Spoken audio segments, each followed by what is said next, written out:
Nu judeca o carte după copertă. Se pare că cei de la SsangYong vor să ne reamintească această lecție pe care cu toții, cu siguranță, am învățat-o când eram mai mici. Dar poate că am uitat-o. Eu sunt printre aceia care au uitat-o. Însă ei au ținut cu din adinsul să-mi reamintească. Și au reușit.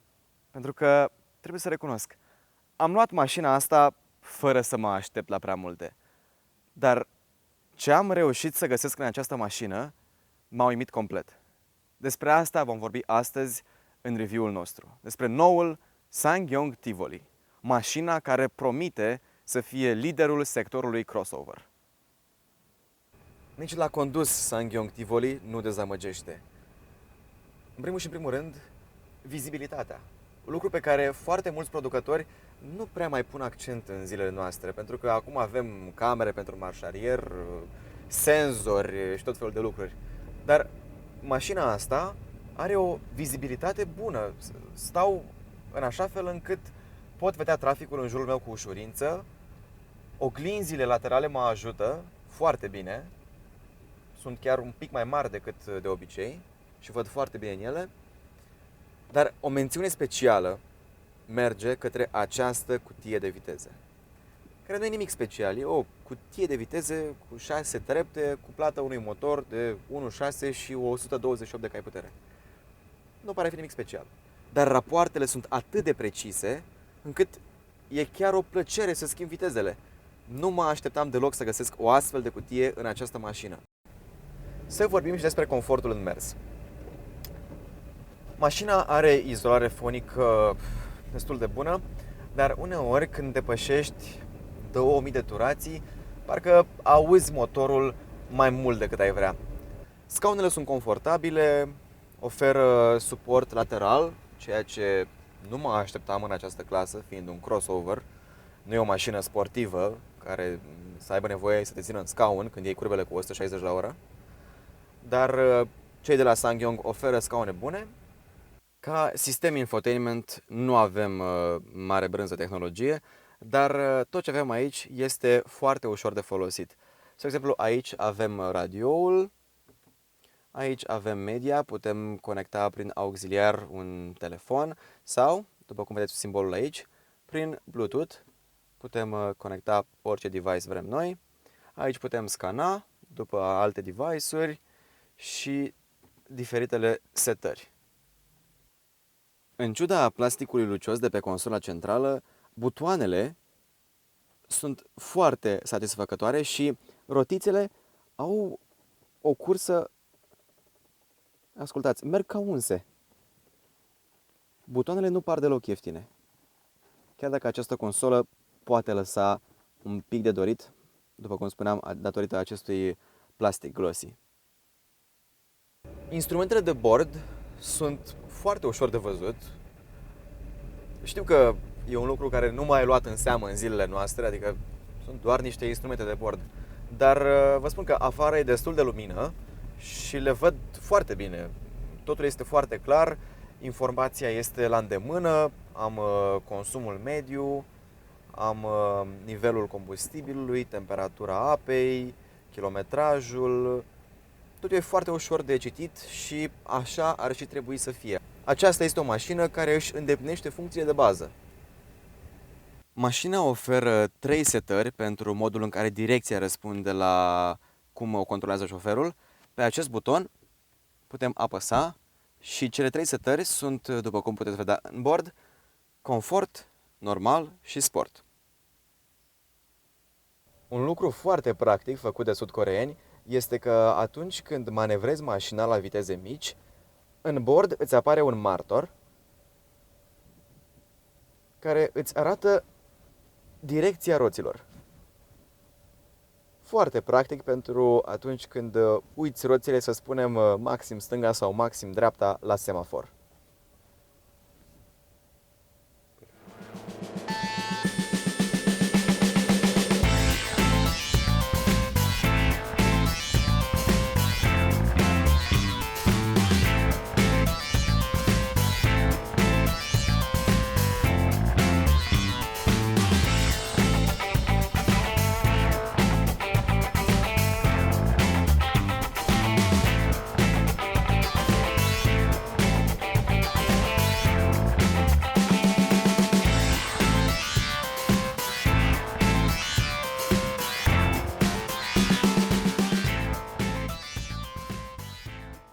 chiar dacă sud-coreenii încearcă să ne învețe să nu judecăm o carte după copertă, coperta lor, adică designul exterior, arată foarte bine.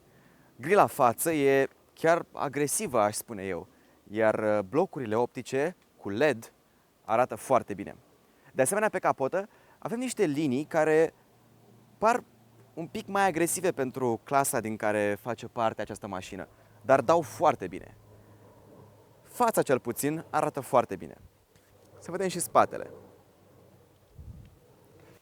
Dar până să ajungem în spatele mașinii, să vorbim despre această linie foarte interesantă care se găsește la ușa din spate. E o linie foarte puternică, după cum puteți vedea, o linie agresivă, o linie ce parcă mărește șoldurile mașinii, ca să spun așa. Arată foarte bine. Acum să mergem în spate. Acolo e o mică problemă. Acum că am ajuns și în spatele mașinii, să vorbim despre partea mai puțin plăcută a designului exterior. Din punctul meu de vedere, cel puțin. Nu știu de ce, dar stopurile mi se par prea depărtate. Mai țineți minte personajul ăla, Sid, din Ice Age, cel cu ochii depărtați? Așa mi se pare că arată stopurile acestei mașini. În rest, arată chiar bine. Partea de jos, bara spate, îmi place foarte mult cum e desenată și îmi place și cum e integrată această lampă care se aprinde, funcționează. Și îmi place foarte mult și plafonul. Plafonul alb cu stopul pe frână integrat aici. Arată foarte bine. Dar stopurile astea, cred că le-au desenat în pauza de masă. În rest e în regulă. Și acum că tot suntem în spate, deschizând haionul, putem vedea portbagajul de 423 de litri.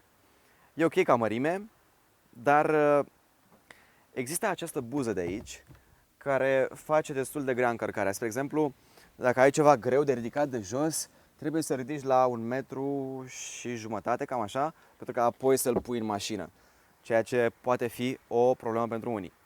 Dar ca mărime, eu spun că este în regulă pentru clasa lui.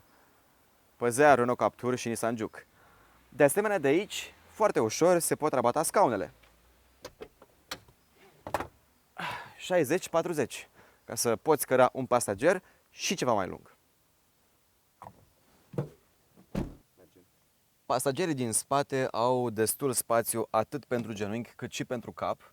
Ba chiar spațiul la cap e foarte mult. Cred că și cei de 1,80 vor sta destul de confortabil în mașina asta.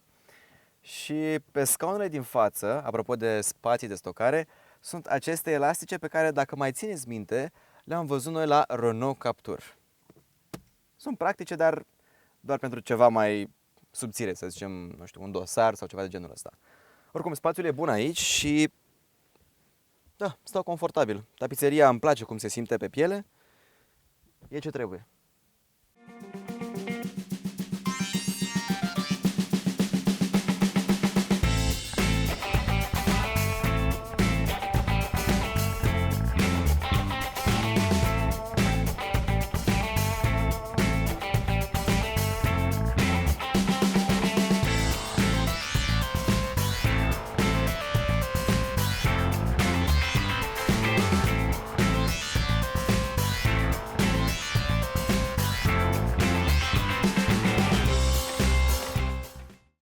Dar să nu mă credeți pe cuvânt. Duceți-vă într-un showroom și cereți noul SsangYong Tivoli într-un mic test drive. Și luați chiar transmisia manuală. Noi vom avea, cred că prin septembrie, și versiunea automată în teste, dar luați această versiune, manuala, și veți vedea o cutie cum n-ați mai condus de mult. 17.000 de euro pentru mașina aceasta, în echiparea DLX, cum spun ei.